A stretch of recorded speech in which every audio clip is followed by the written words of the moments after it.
So the big question is this: how are marketers like us, who don't cut corners and rely on hype-filled, black hat, scammy marketing, who are always focused on providing value first and over-delivering for our customers with every single purchase they make, how do we market our products and services in a way that allows us to get our message out into the world, dominate the competition, and create a lifestyle of freedom and abundance without sacrificing sales and profit?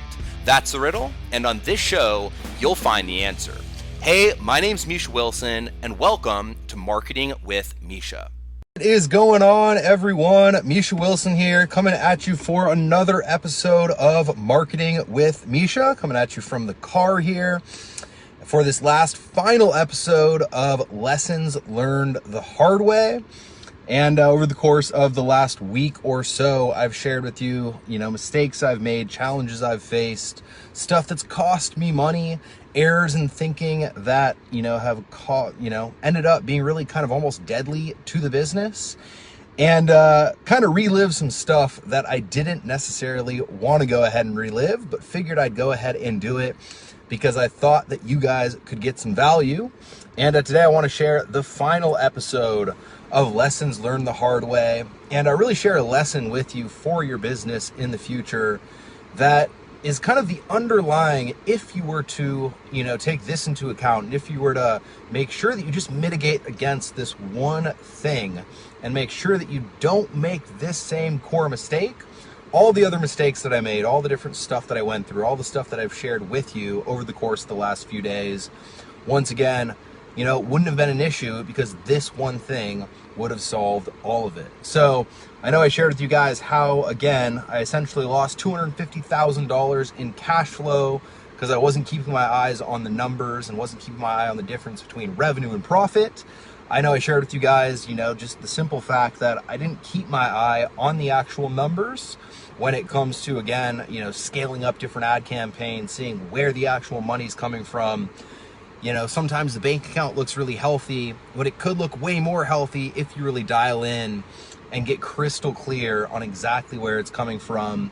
And I've shared with you a few different kind of, critical mistakes that I've made that have cost us a bunch of money. And yes, there are mistakes in different areas of business. There are mistakes, in regards of, like our live event, as an example, it was being overly optimistic about exactly how many people would get to that event. We signed a contract, got into our next event, etc. But all the different circumstances and all the different, lessons that I've shared with you over the course of the last few days, what I've realized is that at a core level, at, a fundamental, underneath it all style of level, the thing that has caused all of the various issues that I've faced, and whoops, let me turn that back on. The thing that's caused all the various issues, all the different problems, all the different stuff that I've had to go through, very simply, is being overly optimistic, all right? And this is one of the most, I think, deadly traps that entrepreneurs fall into, because as an entrepreneur, you get started and you have a passion for what you're doing and you're into what you're doing, you love what you're doing, and you want to get your message out into the world, and you want to change people's lives, and you want to, you're dedicated to your cause, and you want to work your butt off to provide value to the marketplace. You should want to work your butt off to provide value to the marketplace. And there's a lot of passion behind all of those different emotions. And all of those passions, emotions, all those different emotions that bring passion, they're all optimistic. And I think that's one of the strengths of being an entrepreneur. Look, as an entrepreneur, you have to realize that you're going to go through stuff like I've shared over the course of the last few days, and you got to be able to keep your head on straight. You have to be optimistic. You have to be able to look at where you are right now and say, well, damn, I could be in a much better place, but where I am right now is pretty good. Look on the bright side and then continue to move forward, right? I shared with you guys, Federer's mindset after he lost the 2 match point opportunities. And instead of looking at, oh my God, I lost the 2 match point opportunities, he very quickly looked at the fact that I'm in the 5th set for Wimbledon. All I got to do is win 2 games and I win the match. Now, he didn't end up winning the match, but as an entrepreneur, you have to adopt that mindset. You need to have that mindset, and it is critically important. The issue is that mindset in of itself, and Sharon, yes, this is live, that mindset in of itself is an extremely optimistic mindset. It's an extremely positive mindset. It's an extremely, the world is great, everything's good, it's all good where I am now, let's move forward, etc. style of thinking. And yes, while you absolutely do need to have that, having an equal and opposite, look on the perspective of maybe what'll happen if things go wrong. Maybe what'll happen if this thing doesn't perform just the way I'm thinking this thing's going to perform. Maybe what will happen if, we don't have that many people show up at the event, and as a result, I'm in a contract for the next event that's going to get us sucked in even deeper. And that's a story again for another day. What if we spend all this money on leads and then they don't actually convert into our back-end programs because, once again, we happen to get a batch of leads that has a really rough time coming up with money for our back-end programs. They really want it, right? But they just don't have the money. What if we host this webinar and we spend all this money and it's a brand new offer, we've never tested it, we spend way too much money because, once again, we're fired up because it's a brand new offer and no one buys. It's actually not that good of an offer. Should we test smaller? Should we not sign the contract before we go in to that actual next event, or until we sell, XYZ number of tickets for that next event? Should we not make a decision about XYZ until you actually have data? All right. And that's really what I'm getting at. That, I think once you get into that really positive, fired up, I'm going to change the world, I'm going to get my message out, I'm going to take massive action, I'm going to do everything in my power to totally crush it, that, inherently has a ton of optimism within it.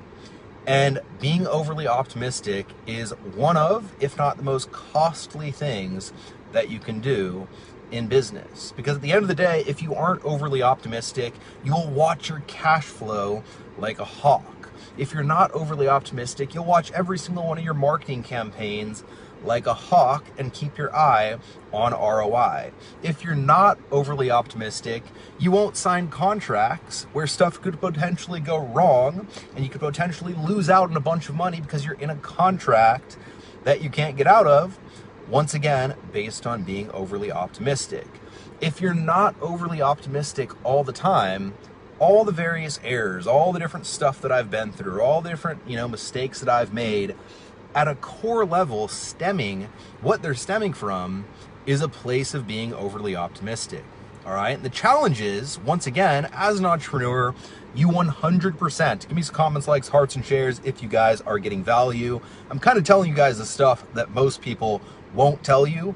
Just getting back from the gym here, so I'm trying not to break a sweat, but most, people will get on Facebook Live and say, just, use affirmations, get in front of a mirror, tell yourself how awesome you are for 4 hours a day and be super positive and optimistic and your life's going to be amazing. And the truth of the matter is that positivity, optimism, all of it, it's absolutely necessary. But if it's not balanced on the other side with skepticism, with, maybe what might happen if it actually does go wrong, if it's not balanced with all of that stuff, you end up way out of balance and you end up making decisions that cost you a whole lot of money. All right. And again, the tricky part is that you need the positivity. You need the optimism. You need the ability to, dig down in deep when things just totally suck and tell yourself, look, I'm going to make this thing happen. I'm going to be positive in the situation. I'm going to turn, lemon into lemonade. And I'm going to make something really cool happen. You have to have that.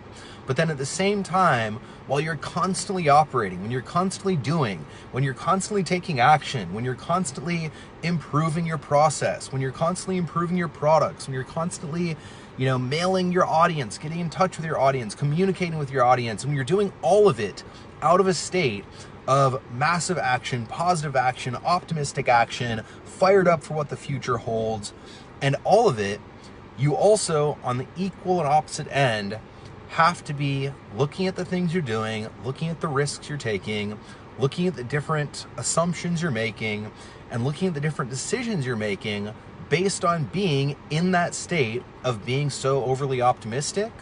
And you have to audit those decisions, assumptions, and just general ways of being and make sure that those ways of being, those assumptions, those decisions aren't coming back to haunt you long term. Because the truth of the matter is, there are few things worse than running in the wrong direction optimistically, as one of my mentors, Keith Cunningham, says. And look, at the end of the day, no matter how much action you take, no matter how hard you work, no matter, once again, how much revenue you produce, no matter how much profit you make, you can lose it all overnight, right? No matter how strong your business is, one bad decision can completely and totally take you out of the game. One bad decision can create kind of a chain reaction of different things that can get you in a spot that you don't want to be, and can lead you ending up losing it all. So understand that, well, you got to have the positivity, well, you got to have the positive expectancy, well, you have to have the emotions of, getting out there, changing the world. All of that stuff is great. I still need it. Every entrepreneur needs it who's performing at a high level.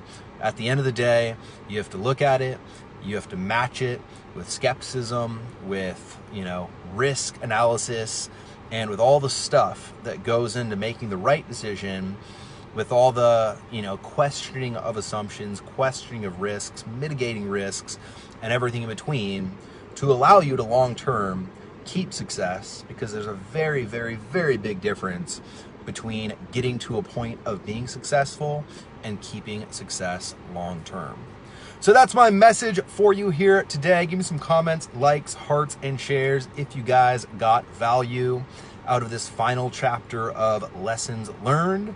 And once again, yes, smart decisions are the only type of decisions, ideally, that you would make, but it can be really hard.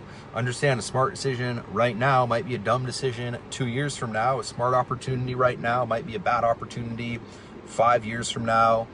A great opportunity right now is going to be the wrong opportunity in the future. You have to know your marketplace, you have to know yourself, you have to know your own internal strengths, you have to know your own tendencies to be too optimistic, to be too negative, etc. And you have to take all of that into account when it comes to making decisions on a daily basis. So that's my message for you here today. Give me some comments, likes, hearts, and shares, of course, if you guys got value. And until next time, over and out.